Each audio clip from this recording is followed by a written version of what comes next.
In the summer of 1944, there was a question that every soldier in Normandy learned to ask himself. Not, "Will I die?" That question had an answer, and the answer was probably yes. The real question, the one that kept you awake in your foxhole while artillery rumbled in the distance, was this: what sound tells you that death has found you? Most men got it wrong. They'd say the whistle of incoming shells, the scream of the Nebelwerfer rockets the Germans called screaming mimes, the rattle of an MG-42 machine gun that could fire 1,200 rounds per minute and turn a man into mist. They were all wrong. The sound that meant you were already dead was silence. The particular kind of silence that fell when a Tiger tank's turret stopped moving.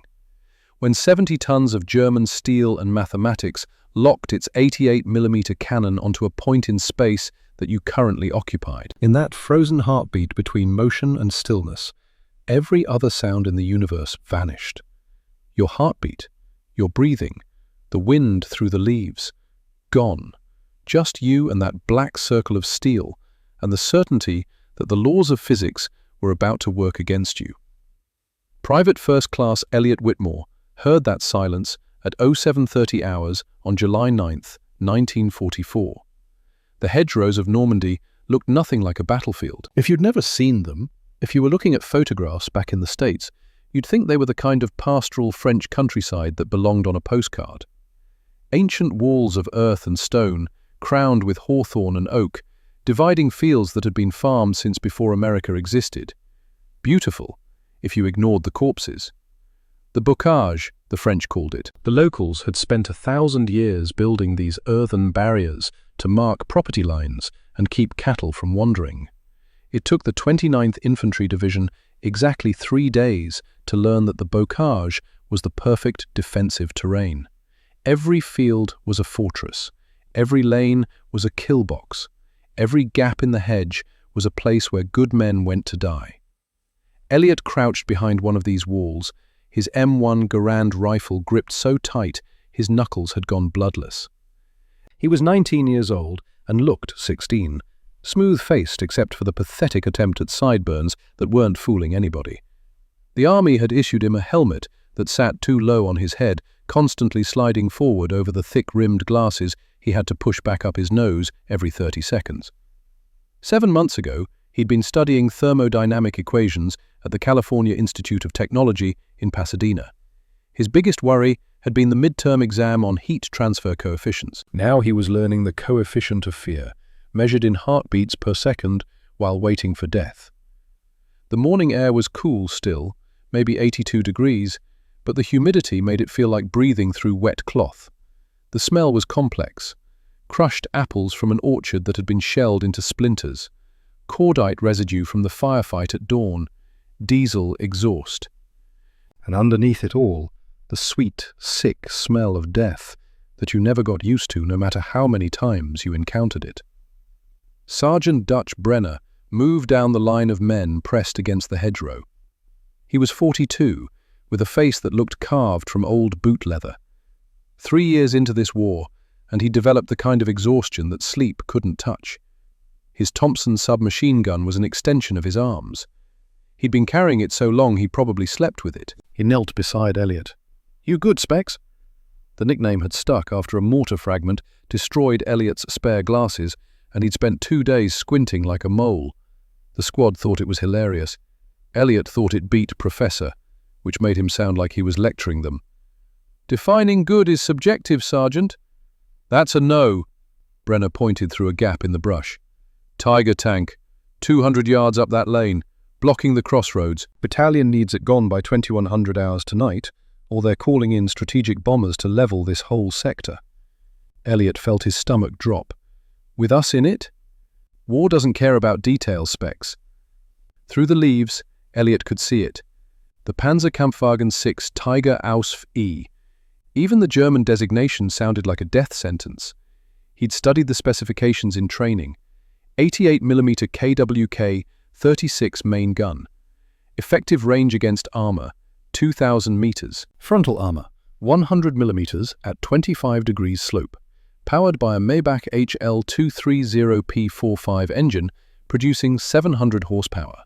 Combat weight, 56.9 metric tons.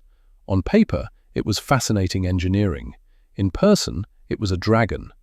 "Bazooka team," Brenner ordered. 2 men scrambled forward.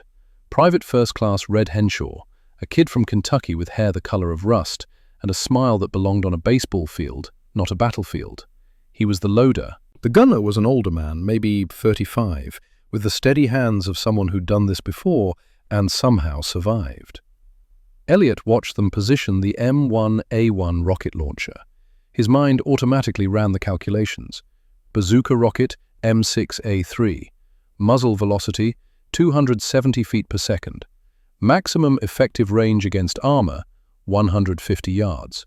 Penetration against rolled homogeneous steel, 4.7 inches at 0 degrees impact angle. The Tiger's frontal armor was 3.9 inches thick at 25 degrees slope, which meant effective thickness, after accounting for the angle, was about 4.3 inches. The math said it should work. Elliot had been in France long enough to know that math was a liar. "Target acquired," the gunner whispered. The loader slid the rocket into the tube. "Backblast area clear." Nobody breathed. Somewhere a bird was singing, ignorant of mathematics and violence. Whoosh! The rocket screamed across the 200 yards on a tail of grey smoke. Elliot tracked it with his eyes, watched it strike the Tiger's glacis plate at a shallow angle. The impact produced a flash of orange, a bang that echoed off the hedgerows. Then silence. The smoke cleared.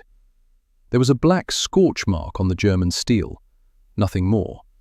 The rocket had struck, transferred its kinetic energy, and failed. The shaped charge had failed to penetrate. The laws of physics, for once, had sided with the Germans. For exactly 2 seconds, nothing happened. The Tiger sat there, engine idling, morning light gleaming on armor that was pristine except for one small mark that said the Americans had tried and failed. Then the turret began to traverse. The whine of the electric motors was the sound of inevitability arriving on schedule. Slow, deliberate. The kind of motion that said, "We have all the time in the world, and you have none." "Move! Fall back!" Brenner's voice shattered the frozen moment. The bazooka team abandoned their weapon, diving into the ditch. Elliot was already running, his body reacting before his brain caught up, legs pumping, boots slipping on mud and roots. The Tiger's main gun fired. The high-explosive shell didn't land where Elliot expected. It slammed into the earthen embankment, 20 feet to his left. The hedgerow, which had stood there since the 1600s, which had survived the 100 Years' War and the Revolution and the First World War, disintegrated. Earth and stone and vegetation erupted upward in a column of violence that turned noon into twilight. The pressure wave picked Elliot up like a toy and hurled him backward. He hit the ground hard enough to see stars, tasted copper and dirt, felt something wet running from his nose. His glasses were gone. The world became a watercolor painting, all blurred edges and uncertain shapes. Somewhere in the chaos, the Tiger's hull-mounted MG-42 opened fire. 1,200 rounds per minute. The sound was like industrial fabric being torn by a giant, amplified and multiplied and made terrible. The tracers looked like green fireflies, beautiful and deadly. Hands grabbed Elliot's collar. Someone was dragging him. He couldn't hear who, couldn't see, just felt himself being hauled through mud and over roots while the world died around him. They ran until legs gave out and lungs burned, ran until the sound of the machine gun faded into the distance, collapsed finally in the ruins of a barn half a mile behind the line. Elliot found his spare glasses in his breast pocket, bent but intact. He put them on, and the world snapped back into focus, though he wished it hadn't. Red Henshaw was on the ground, both hands pressed to his stomach, dark blood seeping between his fingers, too much blood, the kind of blood that meant internal damage that a field dressing couldn't fix. He wasn't screaming. That was the worst part. He was quiet, eyes wide with the understanding that his body had been broken beyond repair. The man who dragged Elliot back was Sergeant Hank Kellerman, 48 years old, built like a concrete block wrapped in muscle, with hands that were permanently stained with grease no amount of scrubbing could touch. Before the war, he'd been a foreman at a Packard plant in Detroit, supervising the men who welded automotive frames. Now he supervised men who were trying not to become casualties. Everyone called him Grease. He knelt beside Red, checked the wound, and his jaw tightened. He looked at Brenner and gave a small shake of his head. The gesture said everything words couldn't. "We need to evacuate him," Corporal Mitch O'Hara said. He was 31, from Boston, drove a Jeep, and had a wife and 2 kids whose photographs he kept in a waterproof pouch. His hands were shaking as he talked. "We need to get him to the aid station right now." "Can't move him through that crossroads," Brenner said. His voice was flat, scraped clean of emotion by necessity. Not with that tiger sitting there. The barn they'd taken refuge in had been beautiful once. Stone walls 2 feet thick, a peaked roof with hand-hewn beams. Now the roof was gone, blown away by artillery in June, leaving the interior exposed to the grey sky. The walls were pocked with bullet holes. It smelled of old hay and cordite, and something rotten nobody wanted to identify. This was their forward operating base, their garage, their aid station, their home. Grease stood up from Red's side, walked to the corner where a Jeep Willys sat, with its front axle snapped clean through like a broken bone. He stared at it for a long moment, then he kicked the tire with enough force to rock the entire vehicle. Useless. His voice was like gravel grinding in a cement mixer, the product of 30 years of cigarettes and assembly line work. "Everything we got is tin cans." He kicked the tire again. "We're throwing tin cans at a moving castle." Elliot sat on an ammunition crate, head in his hands. His ears were still ringing from the shell burst. His hands were shaking, and he couldn't make them stop. He'd done the calculations, the penetration values. The rocket should have worked, except it hadn't, and now Red was dying, and all the thermodynamics equations he'd memorized at Caltech couldn't change that fact. Mitch was pacing, talking rapidly to nobody in particular, the way nervous men talk when silence means thinking, and thinking means understanding how bad things really are. "We can't go back there. That's suicide. That tiger's dug in. Perfect line of sight, perfect position. We go back with bazookas. We just add more names to the casualty list. We need air support, artillery, armor. Something that's not us walking up to that thing with rockets that bounce off like spitballs." Brenner was on the field telephone, the handset pressed to his ear, his face getting redder with each passing second. "Yes, sir, I understand the timetable. I'm telling you, we tried a direct assault. It failed. We need—" "Yes, sir. I know about the cloud cover. Yes, sir, understood." He hung up with enough force to crack the plastic housing. "No air support. Weather's too low for bombers. No artillery. Everything's committed to the Veer push. No armor. The Shermans are bogged down 3 miles east dealing with their own tigers." He looked at his men, looked at Red bleeding out on the floor. "We take that crossroads by 2100 hours with what we've got, or Strategic Air Command levels this entire sector at 0600 tomorrow. With us in it." The silence that followed had physical weight. Mitch broke it. "That's 13 hours from now." "I can count, Corporal. 13 hours to figure out how to kill something that can't be killed with anything we have." Grease pulled an unlit cigar from his pocket, put it in the corner of his mouth where it belonged. Elliot had never seen him actually light one. The cigar was just part of his face, like the grease stains on his hands. "Unless somebody's got a miracle in their back pocket," Grease said, "we're dead men walking." The miracle arrived at 1000 hours, dragged into the barn by 2 mud-caked scouts who looked like they'd been wrestling pigs. They hauled it across the threshold and dropped it on the dirt floor with a heavy metallic thud. "German Goliath mine," one of them said, breathing hard. "Found it in a ditch about a kilometer back. Control wires cut. Damn thing's dead weight." Elliot stood up, curiosity momentarily overriding exhaustion. He walked over to examine it. The Goliath was ugly in the way military equipment was often ugly. Function without aesthetics. About 4 feet long, 3 feet wide, riding on miniature tank tracks. A metal box painted in German field grey, with a hollow compartment in the center where explosives would be loaded. The Leichte Ladungsträger Goliath. Light charge carrier. The Germans used them for demolition work, blowing bridges, clearing minefields, remote-controlled death on tracks. Grease walked around it, examined the track assembly, the motor housing. He'd seen these before. Electric motors, battery-powered. They drag a mile of cable behind them for control, move slower than my grandmother walking to church on Sunday. He spat on the ground. Useless junk. But Elliot wasn't listening. He was looking at the track system, at the electric drive motors, at the servo mechanisms for steering. His engineering student brain was already making connections, seeing possibilities where others saw scrap. He crouched down, ran his fingers over the motor housing, pulled out the small notebook he kept in his breast pocket, the one filled with equations and diagrams from Caltech, started sketching. The problem, he said, mostly to himself, isn't the concept, it's the execution. Grease turned around. Say again? Elliot looked up, his eyes focusing on something beyond the barn walls. The Goliath fails because of friction and control vulnerability. Tracks have high surface area contact with the ground. More contact means more friction. More friction means you need more torque. More torque means lower speed, and the cable control is a single point of failure. Snag it on debris, the whole system's dead. He was talking faster now, the words tumbling out as his mind raced ahead. But if we eliminate the tracks, replace them with wheels, pneumatic rubber tires, we reduce the coefficient of rolling friction by a factor of 4, maybe 5.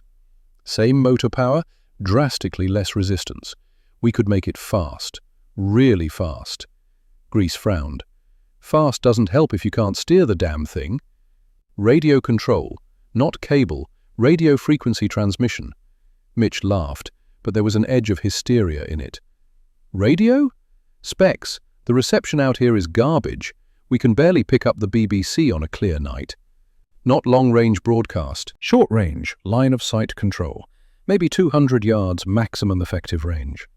We cannibalize a field radio for the receiver circuit, use the Goliath's servos for steering, mount everything on a wheeled chassis. He pointed at the broken Jeep in the corner. We salvage the suspension from that, the wheels, build a light frame, make it fast and maneuverable. He held up his notebook, showing the rough sketch he'd drawn. It looked like something a child might draw. A Jeep Willys shrunk down to toy size, stripped of everything human, with a rectangular box in the center where a payload would go. We load it with high explosives, drive it via radio control directly under the Tiger's belly.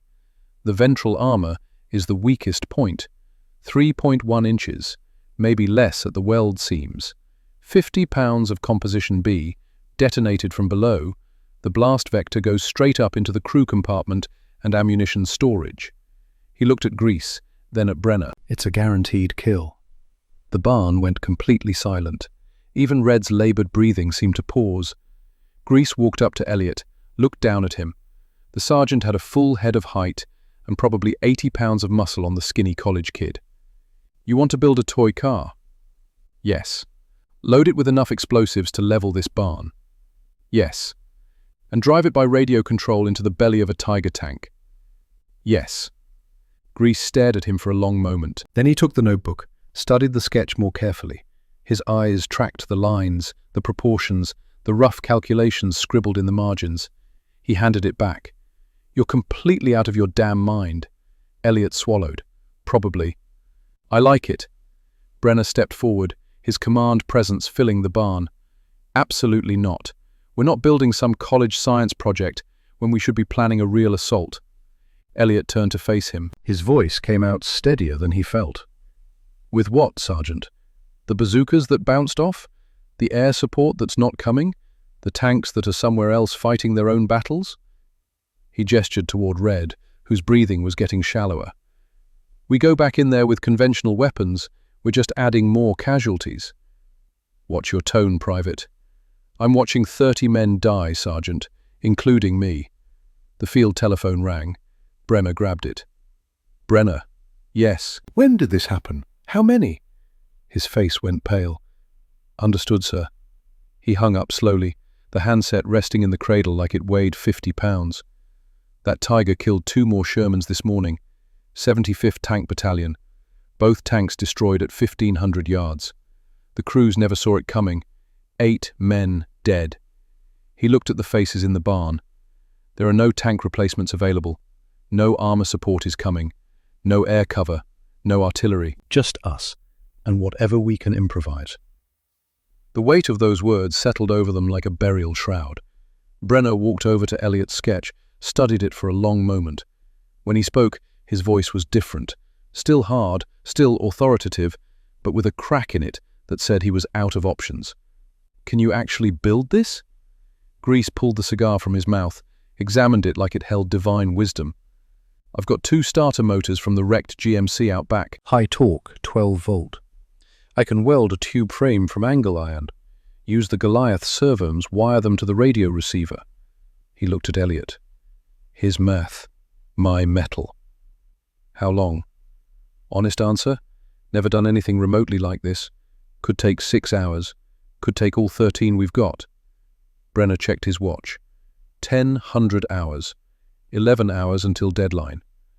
"You've got until 2100. 11 hours. If that thing isn't ready to demonstrate by the time the sun sets, you're both carrying the lead bazooka tomorrow morning at dawn. Crystal clear?" "Crystal," Grease said. "O'Hara," Brenner turned to Mitch. "You're on supply run. They need parts, you find them. Strip every vehicle from here to Utah Beach if you have to." "Yes, Sergeant." "Rest of you, perimeter security. That tiger knows we're here. He might send infantry to probe our position." The men dispersed to their tasks. Elliot stood there holding his notebook, suddenly aware of what he'd just committed to, what they'd all committed to. The weight of it pressed down on his shoulders. Grease grabbed him by the arm, steered him toward the pile of scrap metal in the corner. "All right, Professor, you do the thinking. I'll do the welding. And you better pray your college professors taught you something useful, because if this fails, we're all digging our own graves." Outside, the temperature was rising. The humidity made the air feel like soup. The smell was shifting. Less cordite now, more diesel, more death. And somewhere up that sunken lane, 56.9 tons of German steel sat, waiting, patient as a spider in its web, confident that physics and armor would protect it from anything the Americans could throw. The clock was ticking. 11 hours to build a miracle, or die at dawn. The scavenging began at 10:30 hours. Mitch O'Hara climbed into his Jeep, Elliot in the passenger seat with his notebook open, making lists of components they'd need. Grease stayed behind, already clearing workspace in the barn, dragging the Goliath to the center of the floor like a surgeon prepping an operating table. The temperature had climbed to 90 degrees, the kind of heat that made sweat run constantly, that turned uniforms into wet rags, that made thinking feel like wading through molasses. But there was no time to care about comfort. "Where first?" Mitch asked, one hand on the steering wheel, the other unconsciously touching the photograph in his pocket. His wife Sarah, his daughters Margaret and Anne, 8 and 6 years old. He'd promised them he'd come home. "The truck graveyard," Elliot said. "We need starter motors." They found the wrecks a quarter-mile behind the line, a collection of vehicles that had driven to the war and stopped, some killed by artillery, some by mines, some simply broken by the brutal mathematics of supply lines and maintenance schedules. A GMCCCKW truck, what the men called a deuce and a half, for its 2.5-ton capacity, sat nose down in a ditch. Artillery had found it 2 days ago. The cargo bed was gone, blown to kindling. The cab was crushed. But, miraculously, the engine compartment was intact. Elliot climbed onto the twisted frame. Starter motors, 2 of them. They're essentially high-torque DC motors, 12 volt, designed to spin a flywheel against the compression of 6 cylinders, more than enough power to drive wheels. He found the first one still bolted to the engine block, cast iron housing, heavy, about the size of a large coffee can. Inside, an armature would spin at high RPM when voltage was applied. Simple, reliable, powerful. Mitch handed him a socket wrench. They worked in silence, loosening bolts that didn't want to loosen, disconnecting wiring that had corroded. We dripped off Elliot's nose, fogging his glasses. He had to stop every minute to wipe them clean. The second starter motor came from another truck 50 yards down. 20 minutes of work, 20 minutes closer to the deadline. "Suspension next," Elliot said, checking his list. "We need the front suspension assembly from a Jeep. The A-arms, coil springs, steering linkages, everything." Mitch knew every vehicle in the graveyard, knew which ones had parts worth salvaging, which ones were too far gone. This one, he pointed to a Willis with the entire rear section missing, probably from a mine. Front ends solid. They worked with a sledgehammer and pry bar. Brutal, physical labor, the kind that made muscles scream and hands blister. But there was something almost meditative about it. The rhythm of metal on metal, the gradual yielding of parts that hadn't been designed to come apart in a muddy field in France. By 1200 hours, they had 4 wheels with pneumatic tires, 2 complete suspension assemblies, and a collection of springs and hardware that might or might not fit together. The radio, Elliot said. This was trickier. The SCR 300 field radio was critical communications equipment. Cannibalizing one was the kind of thing that could earn a court-martial in peacetime. But these weren't peacetimes. Mitch knew where the broken radios were kept, the ones stripped for parts when field repairs failed. They found one in the signal corps tent. The vacuum tubes were intact.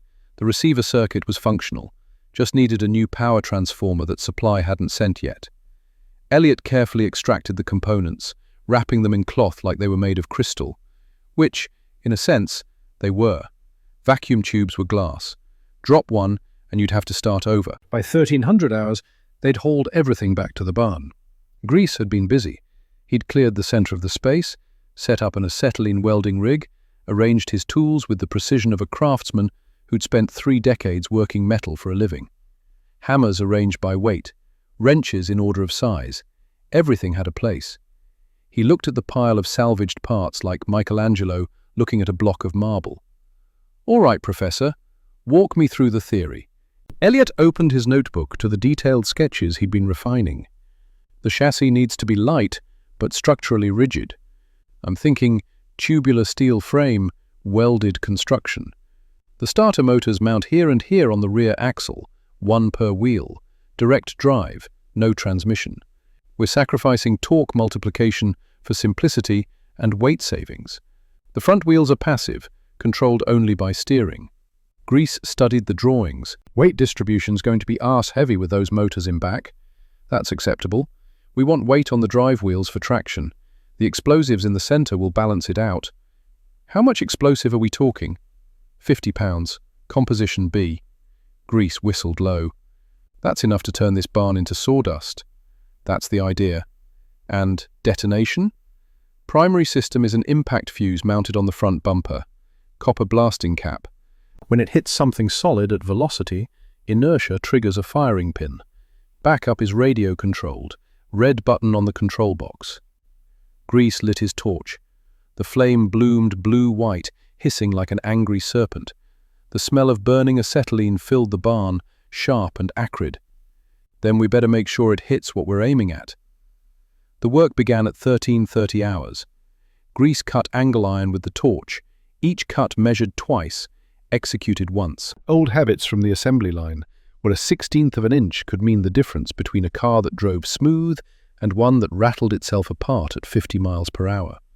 The metal glowed orange under the flame, throwing sparks that died on the dirt floor like tiny meteors.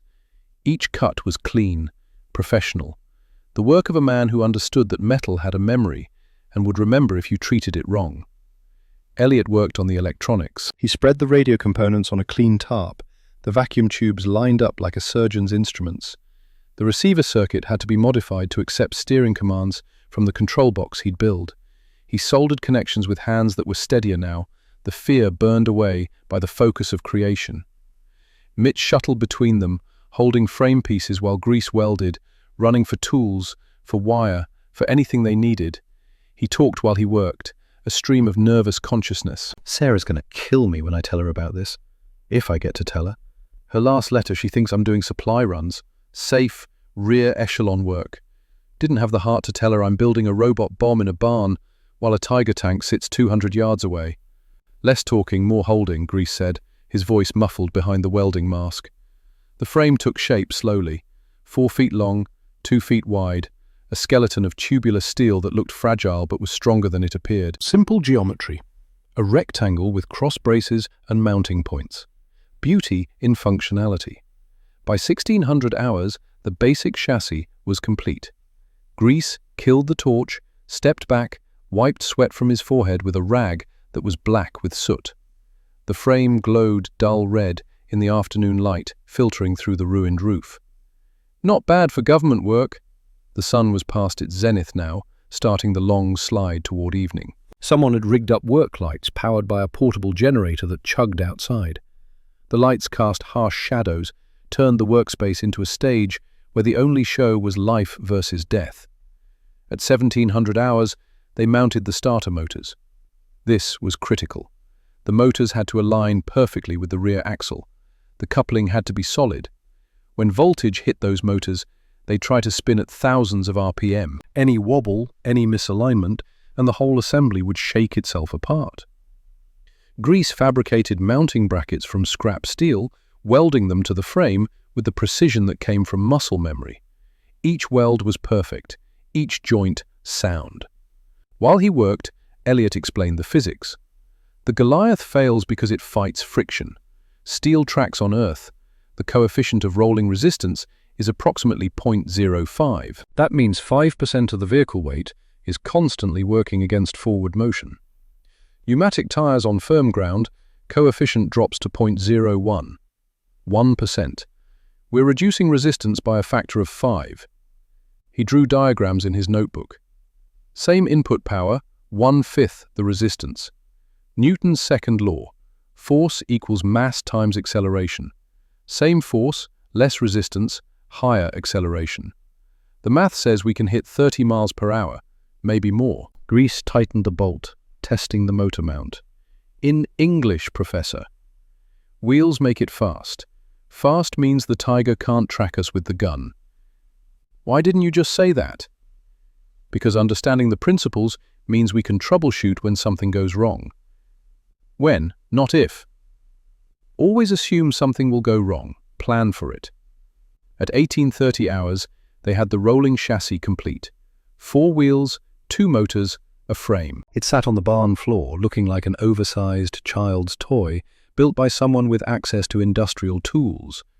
Now came the brain.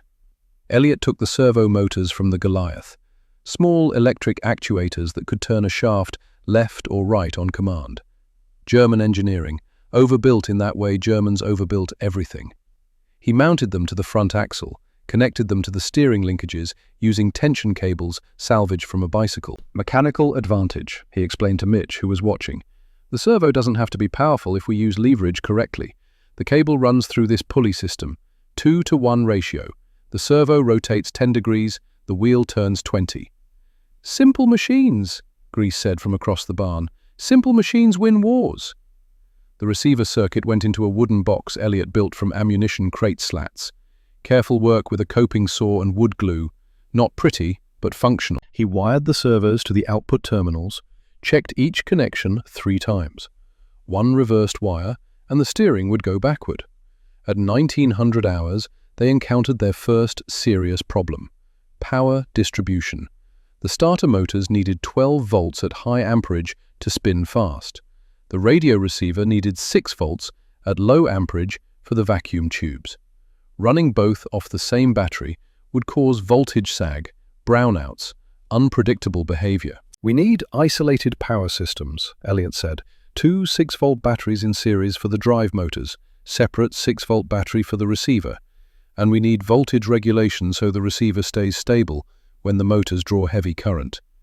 Mitch ran to find batteries, came back with 3 6-volt units from a Signal Corps truck. Elliot wired 2 in series for 12 volts drive power. The third powered the receiver through a voltage regulator he improvised from spare components. The smell in the barn was changing with the hours. The sharp acetylene had faded.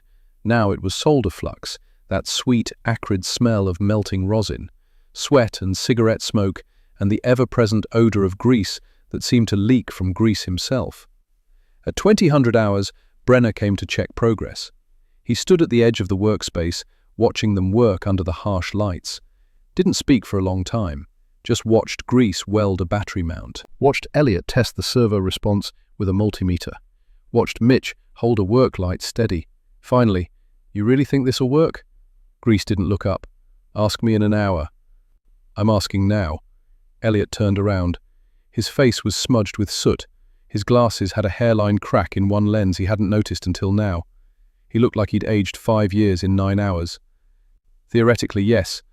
We're reducing friction, eliminating the cable vulnerability, using high-power motors for speed. The Tiger's belly armor is its weakest structural point. 50 pounds of Comp B detonated from below, the blast vector goes straight up. Pressure wave ruptures the hull, ignites ammunition, kills the crew. He paused. On paper, it works. And off paper? Off paper, Sergeant, we won't know until we try. Brenner nodded slowly. Red's still alive, barely. Medic says every hour he waits, his chances drop. So you better make sure this works. He left without another word. The night deepened. Outside, the sounds of war continued. Artillery rumbling in the distance like eternal thunder. Rifle fire crackling somewhere to the east. The drone of aircraft too high to identify. Inside the barn, there was only the steady rhythm of work. Metal on metal, solder on circuit boards. The quiet sounds of desperate men building something that had never existed. At 2100 hours, Mitch brought K-rations and coffee that tasted like it had been brewed in a boot. They ate standing up, too dirty to care, fueling their bodies so they could finish fueling the machine. At 2200 hours, the control box was complete. Wooden case, about the size of a shoebox, 2 toggle switches on the face panel, one for forward, reverse thrust, one for left-right steering, a dial from a radio tuner for fine control, and under a hinged safety cover, a red button that looked serious, because it was. Elliot held it, feeling the weight. It felt heavier than wood and wire should feel, weighted with responsibility and consequences. The antenna, he said. The antenna was 8 feet of copper wire, mounted vertically on the rear of the chassis. It would receive radio signals from the control box, translate invisible electromagnetic waves into electrical current, command the servos, drive the motors. Everything depended on that wire catching the right signals out of the air. At 22:30 hours, they were ready for the first test. The machine sat in the center of the barn, 4 wheels on dirt, motors connected, servos mounted, antenna standing vertical like a flagpole. It didn't have a name yet, didn't look like much, just scrap metal and salvaged parts, held together with welds and mathematics. Elliot picked up the control box. His hands were shaking again, but differently now. Not fear, anticipation. The moment when theory meets reality, and you discover if you're a genius or a fool. Grease and Mitch stepped back, giving it room. Brenner stood in the shadows, arms crossed. Elliot flipped the power switch. Red light glowed. He could hear the hum of the receiver circuit, feel the slight vibration of active electronics. "Here goes everything," he whispered. He pushed the forward toggle. Heartbeat pause. Then both rear wheels spun, motors engaging with a sharp electric whine. The machine lurched forward, accelerating faster than he'd calculated.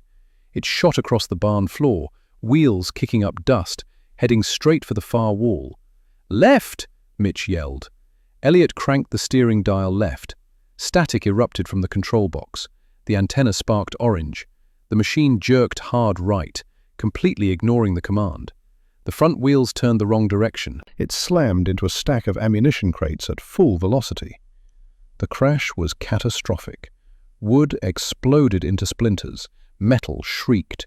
The machine flipped onto its side, wheels still spinning, motors screaming.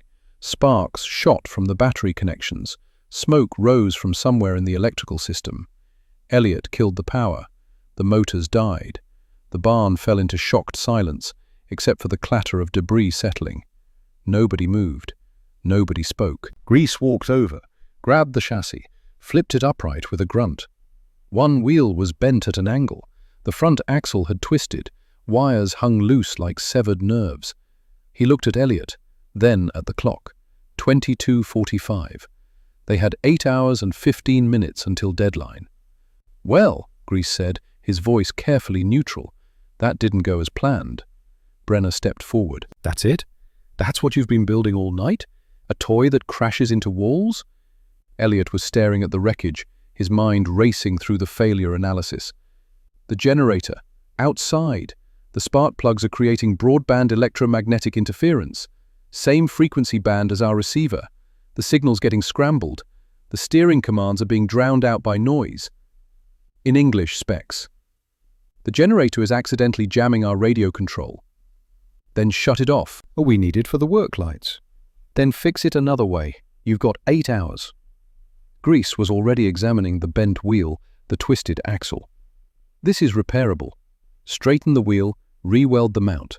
30 minutes. He looked at Elliot. But the interference problem is yours. Elliot opened the control box, stared at the circuit board. His hands were shaking badly now. 8 hours. Not enough.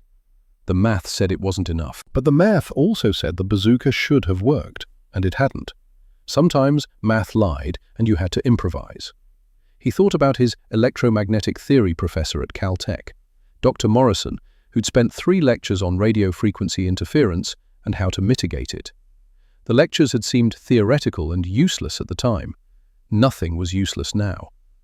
I need a large capacitor and an inductor coil. We can build an LC filter, tune it to our control frequency, attenuate the interference. Mitch was already moving. Where do I find that? The signal core tent. Look for damaged radios. Strip the power supply sections. While Mitch ran, Elliot pulled the receiver circuit from the control box, laid it on a clean workbench. Grease worked on the mechanical damage, straightening the wheel with a hammer, the steady clang, clang, clang echoing through the barn.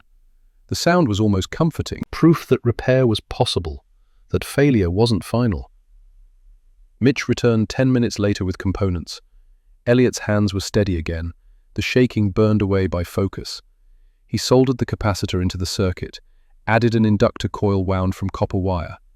Basic LC filter design. Textbook stuff that suddenly mattered more than any exam ever had. LC filter, he explained while he worked. Inductor and capacitor create a resonance circuit. Tuned to our control frequency, it passes that frequency with minimal loss while blocking everything else. The interference from the generator is mainly high-frequency noise. This filter acts like earplugs for the receiver. It can hear what we're saying and ignore everything else. Grease was welding the axle mount, blue-white light flashing. You college boys and your magic circuits. Not magic, just Maxwell's equations applied correctly. Maxwell can go to hell if it doesn't work. At 0-100 hours, they'd rebuilt the machine, straightened the damage, rewired the circuits, added the filter. It sat on the barn floor again, looking slightly battle-worn but fundamentally sound. Elliot held the control box. His mouth was dry. His heart was hammering against his ribs. This was the moment. If it failed again, there was no time for a third attempt. He flipped the power switch. Red light. Steady glow. The hum of electronics. He pushed the forward toggle. The motors engaged smoothly. The machine rolled forward in a straight line. 10 feet. 20 feet. Controlled. Responsive. He turned the dial left. The front wheels turned left. The machine curved in a graceful arc. No hesitation, no confusion. Right. Instant response. The machine zigzagged, precise and controlled. He brought it back to center, stopped it right in front of him. Perfect control, perfect response. Behind him, he heard Mitch exhale a breath he'd been holding for probably a minute. Grease walked over, examined the machine, looked at Elliot. For the first time since they'd started, he smiled. I'll be damned. The professor actually did it. Brenner stepped into the light. His face had changed. The skepticism was gone, replaced by something that might have been hope. It works. It works, Elliot confirmed. Top speed. 30 miles per hour on flat ground, maybe more. How long until it's combat ready? We need to load the explosives, fabricate the detonator system, test it one more time. 3 hours. Brenner checked his watch. Do it. We move at 0500. That gives you 4 hours, and you'll need every minute. The loading of the explosives began at 0200 hours. The Composition B came in 1-pound blocks, wrapped in wax paper, stamped with warnings in 3 languages. Malleable like clay, smelling faintly of almonds. Elliot packed it carefully into the central compartment, pressing it tight against the frame, each block positioned to maximize the blast vector. 50 pounds, enough high explosive to turn a Sherman tank inside out. The copper blasting cap went on the front bumper, connected to a simple mechanical impact fuse. Spring-loaded firing pin. Hit something hard enough, fast enough, the inertia would drive the pin into the cap. The cap would detonate the main charge. Simple, reliable, final. The backup detonator was more complex. A small radio receiver wired to an electric blasting cap buried in the center of the explosive mass. If the impact fuse failed, if they needed manual control, Elliot could press the red button and send the signal that would end everything. Grease checked every connection twice, hands that had welded 1,000 car frames now handling enough explosive to level a city block. "One mistake here," he said quietly, "and they'll be scraping us off these walls. Then we don't make mistakes." At 0330 hours, they conducted the final test. Elliot drove the machine in figure eights around the barn. Fast, slow, sharp turns, emergency stops. Everything worked. The motors were strong. The steering was responsive. The control was precise. At 0400 hours, it was time to move. 4 men carried the machine like pallbearers, through the ruined barn doors into the pre-dawn darkness. The temperature had dropped to maybe 78 degrees. The air was cool on sweat-soaked skin. The smell was wet grass and diesel and that peculiar clarity that comes just before sunrise. They moved through the hedgerows in silence. No talking, no lights, just the sound of boots on earth and breathing that was too loud in the quiet. At 0430, they reached the observation post, a foxhole behind a thick hedgerow, maybe 200 yards from where the tiger sat. Close enough to see the target, far enough to maybe survive if things went wrong. Elliot slid into the muddy hole, the control box clutched to his chest like a life preserver. Through a gap in the brush, he could see the crossroads, could see the dark bulk of the tiger, a shadow against shadows.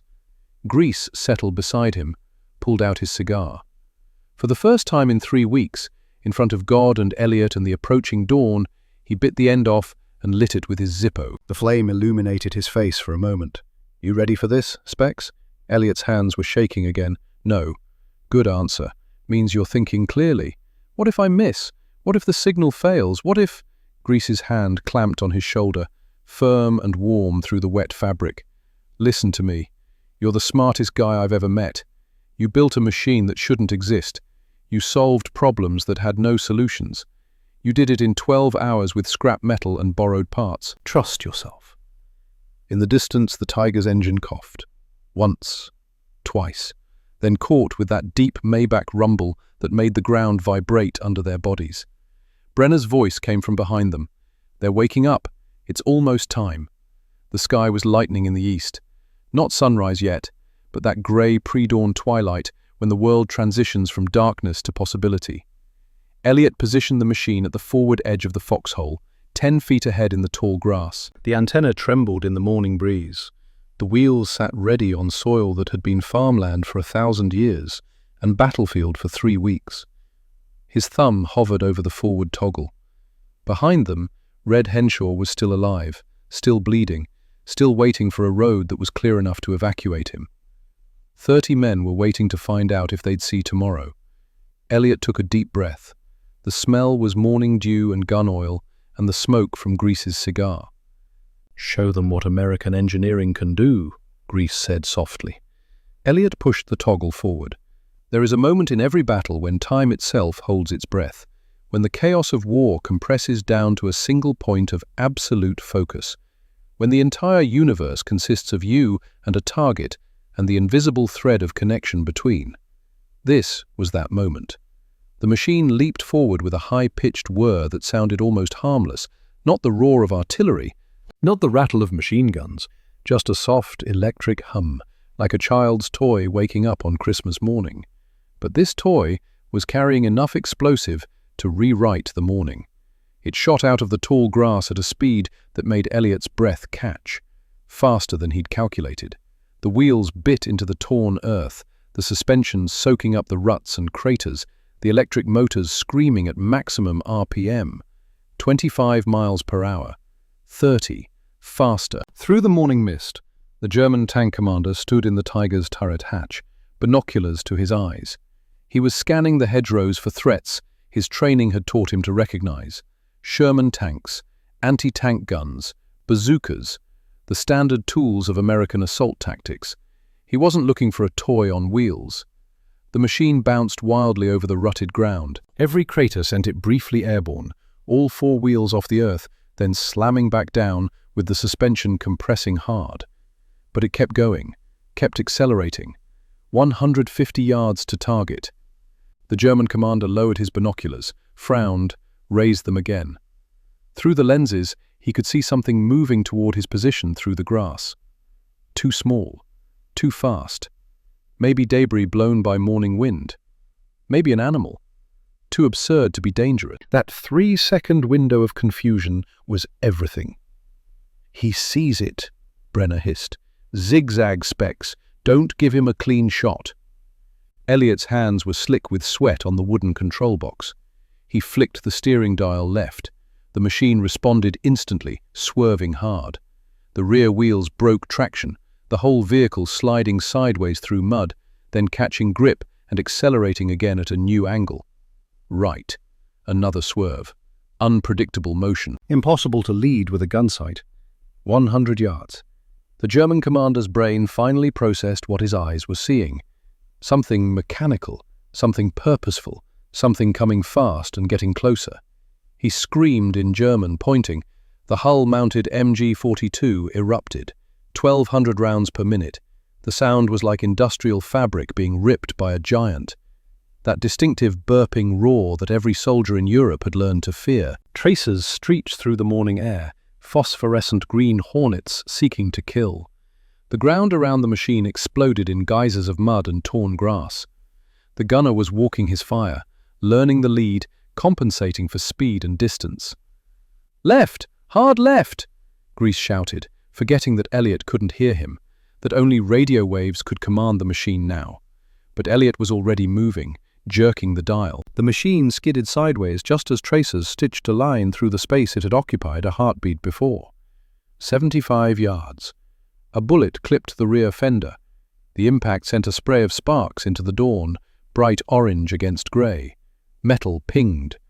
But the machine kept going, the motors protected inside their housings, the wheels intact, momentum carrying it forward. Elliot's fear had vanished completely, not because he'd become brave, but because there was no room for fear in the pure focus state he'd entered. The world had simplified into mathematics, vectors and velocities, angle of approach and closure rate.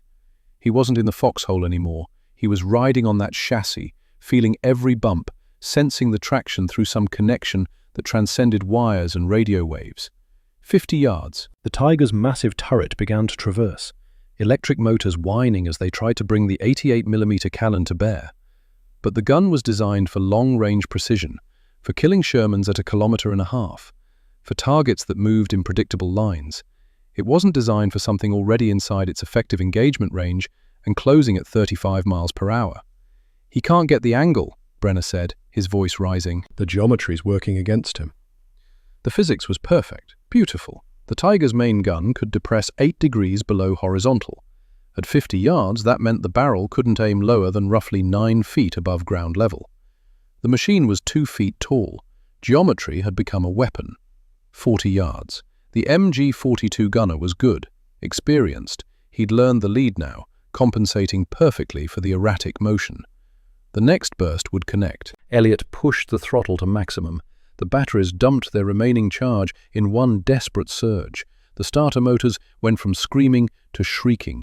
The machine launched over a small ditch, catching air, all 4 wheels suspended, flying. It looked heroic and absurd. A toy car with delusions of grandeur, airborne against the backdrop of a 56-ton monster. It landed hard, but moving, suspension compressing then rebounding, wheels finding traction, momentum preserved through perfect engineering. 20 yards. The MG-42 fell silent. The gunner had lost his angle. The machine was too close. entering the blind zone beneath the hull gun's minimum depression. The same physics that protected the Tiger from ground threats had become its vulnerability. 15 yards. Through the gap in the hedgerow, Elliot could see details now. The Tiger's armor up close was massive, a wall of welded steel plate. The commander in the turret was young, maybe 22, brown hair, face pale with sudden understanding of what was happening. He was shouting into the intercom, but there was nothing the driver could do. The Tiger couldn't reverse fast enough. The turret couldn't traverse low enough. The weapons couldn't aim at what they couldn't see. 10 yards. The machine wobbled on loose gravel. For one heart-stopping instant, Elliot thought it would flip, would tumble, would miss by inches. But the physics held. The machine slammed into the underside of the Tiger, wedging itself between the massive tracks, tight against the thinnest armor plate on the entire vehicle. The belly.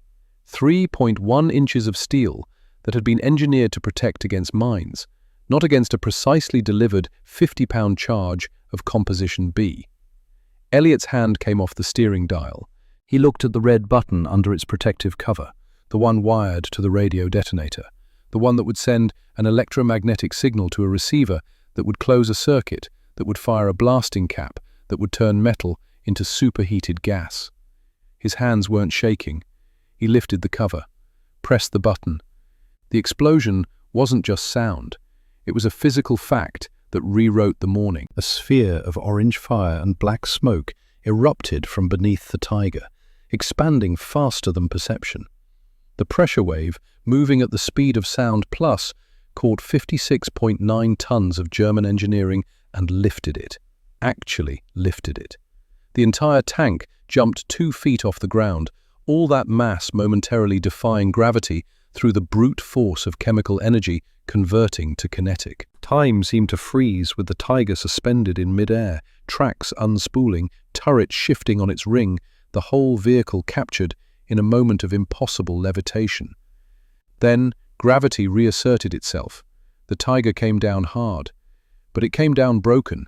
The tracks, each link 30 pounds of hardened steel, snapped like thread under the torsional stress. They whipped away from the drive wheels, flailing like severed tentacles. The turret, no longer properly seated on its bearing ring, tilted at an angle. Turrets were never designed to assume. The entire vehicle listed sideways. The suspension on one side collapsed. Smoke poured from every hatch. Not the blue-grey smoke of diesel exhaust. Black smoke. Oily. The smoke of things burning that were never meant to burn. Ammunition, hydraulic fluid, rubber seals, flesh. The machine gun fell silent. The engine died. The Dragon was dead. Elliot fell back into the mud, the control box slipping from his hands. His ears were ringing, a deep bass tone that he felt in his chest cavity. Through the ringing, he heard a sound that took a moment to identify. Laughter. Grease was laughing. Wild, hysterical, the laughter of a man who expected to die and didn't. He sat in the mud with his cigar clenched in his teeth, laughing until tears cut tracks through the grime on his face. "You did it," he managed between gasps. "You actually did it, you crazy professor bastard." Around them, men emerged from the hedgerows slowly, cautiously, like people who'd been living in a nightmare and couldn't quite believe they were awake.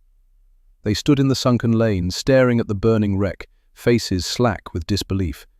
Nobody cheered. The silence was profound, religious almost.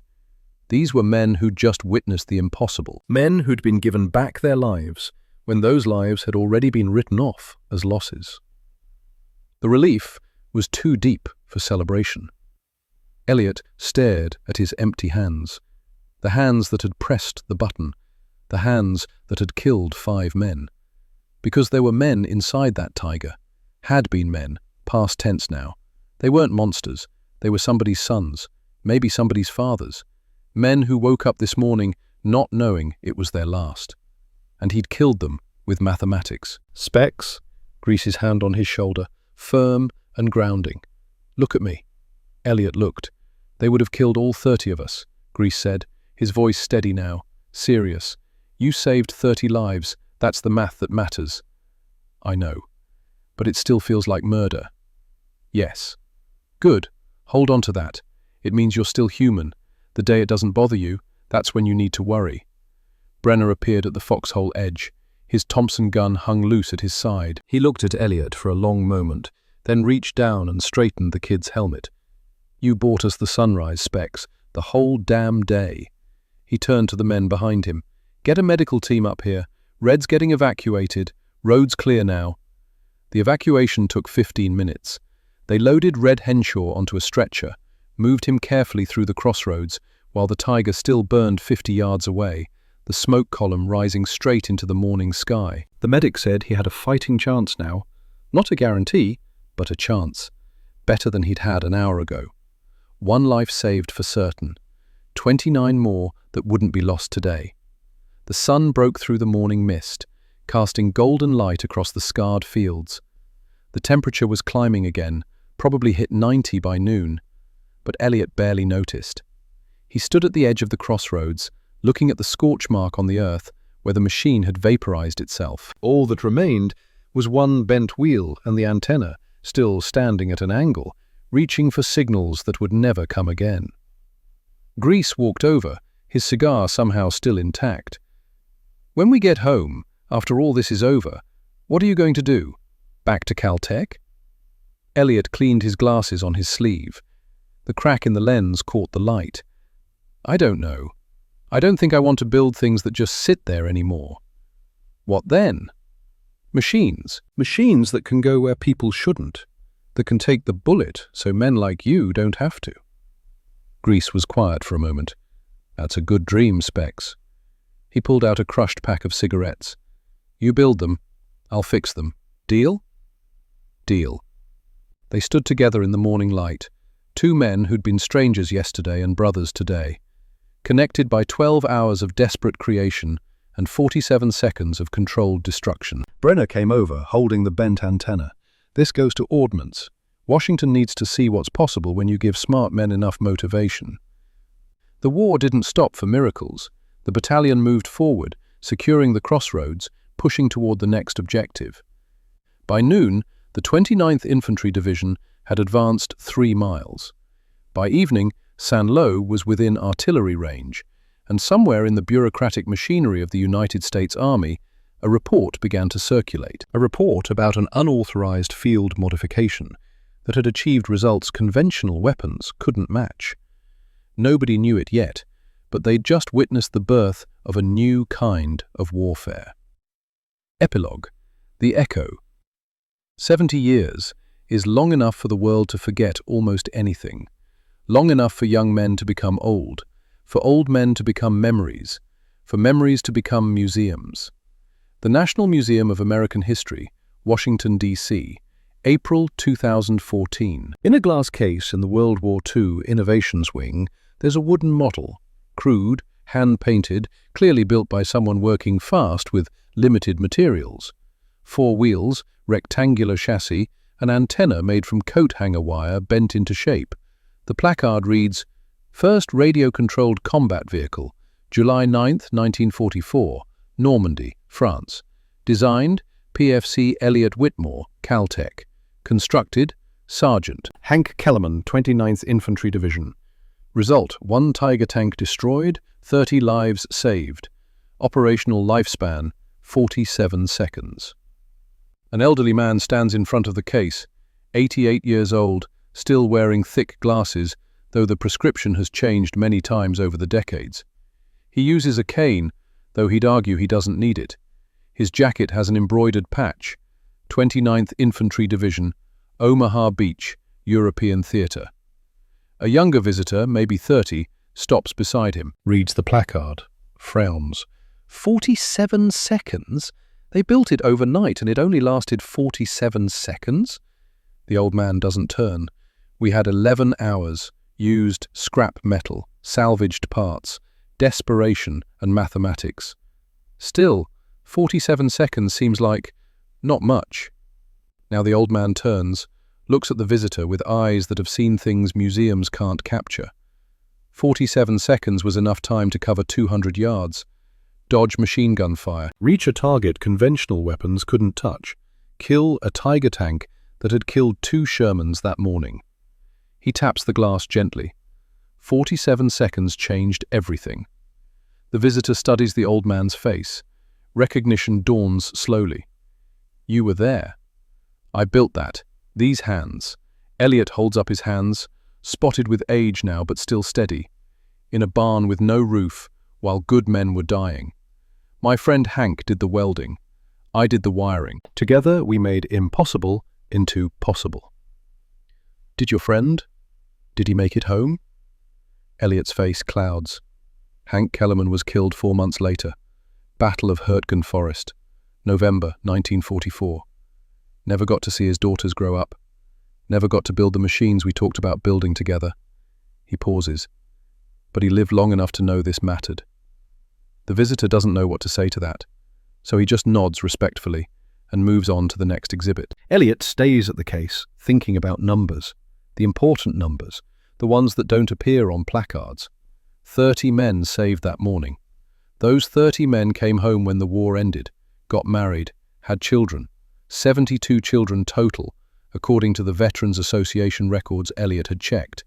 Those 72 grew up in the America their fathers fought for, became teachers, doctors, farmers, engineers, had their own children, 215 grandchildren. Those grandchildren had children. 480 great-grandchildren at last count, though the number was probably higher now. Do the arithmetic. 30 plus 72 plus 215 plus 480. 797 people. Nearly 800 lives that existed because on July 9th, 1944, a scared college kid and a Detroit foreman refused to accept that physics couldn't beat a Tiger tank. How many of those 800 had saved other lives? The doctors treating patients, the teachers educating the next generation, the parents raising children who'd save others in turn. The numbers spiraled outward like ripples from a stone, impossible to calculate, impossible to quantify, but absolutely real. Elliot walks slowly through the museum, cane tapping on polished floors, past other exhibits, other moments when desperate men made miracles happen. He reaches the modern warfare section. The displays here are different, sleek, advanced. A bomb disposal robot behind glass, all titanium and sensors and sophisticated electronics. Next to it, a reconnaissance drone, remote weapon systems. The technology has evolved beyond anything he could have imagined in that barn, but the principle remains: metal instead of flesh, machines taking risks humans shouldn't. On a screen, footage plays from recent conflicts. A robot approaching a suspicious package on a street in Baghdad. The operator is somewhere else, somewhere safe, controlling it remotely. The same concept, 70 years later. The same thumb movement Elliot made in a French foxhole. He watches the robot complete its mission, neutralize the threat, roll back to safety, watches soldiers walk away alive because of it. Somewhere, in a secure facility, a young operator guides a drone through a street half a world away. 22 years old. Same age Elliot was. The drone identifies an IED before a patrol reaches it, marks it for disposal. The patrol alters route. 12 soldiers keep walking. They don't know about Elliot Whitmore, don't know about a broke Jeep in Normandy, don't know about Hank Kellerman welding at midnight in a roofless barn. But they're alive because of it, because every technology has ancestors. Every innovation stands on desperate solutions that came before. The machine drove for 47 seconds in July of 1944. But in a way that transcends time and space, it's still driving, still zigzagging through the bullets, still carrying courage on 4 wheels, still proving that giants can fall. Elliot walks out of the museum into Washington afternoon. The sun is warm. The air smells of nothing in particular. No cordite, no crushed apples, no burning steel, just spring in America. Clean and safe and bought with blood 70 years ago. He thinks about Hank, buried in France, never made it home to Detroit, but in his 4 months of life after that morning, Hank had written to his wife, told her about the machine they'd built, told her it mattered. His wife kept the letters, showed them to their daughters. The daughters showed them to their children. 3 of Hank Kellerman's grandchildren became engineers. One works for Boston Dynamics building robots. Another designs remote surgical systems. The third develops autonomous vehicles. Hank's hands, which welded the frame in a barn in Normandy, echo forward through his descendants' work. Building things that save lives. Building things that go where people can't. The circle completing itself in ways nobody could have predicted. Elliot takes the metro back to his apartment in Silver Spring. On the train, he sees a young woman, maybe 25, reading a textbook on electrical engineering, probably a student at Maryland or Georgetown. She's focused, making notes in the margins, completely absorbed in whatever problem she's trying to solve. He wants to tell her, someday, maybe soon, maybe years from now, that problem you're solving will save someone's life, maybe many lives. You won't know whose, won't know when, but the work matters. Instead, he just smiles and lets her study in peace. That night, in his apartment surrounded by 70 years of accumulated memories and photographs and medals he never wanted but couldn't refuse, Elliot sits at his desk and opens his old notebook from Caltech, the one with the original sketches, the one he carried through France and Germany and the end of the war. The pages are yellowed now, fragile, but the drawings are still clear. The machine. Junior, though they'd never called it that until later, until the reports needed a name. He turns to a blank page near the end, uncaps a pen, writes in handwriting that shakes more than it used to, but is still legible. The loudest sound in war isn't the explosion. It's the silence after, when you realize your equations worked and you're still breathing. In that silence, if you listen carefully, you can hear something else. The whir of electric motors, quiet but persistent, carrying hope through the decades, refusing to let good men die when there's another way. 47 seconds, but the echo lasts forever. He closes the notebook, turns off the light, goes to bed knowing that somewhere, right now, a robot is saving a life he'll never know about. And that's enough. That's more than enough.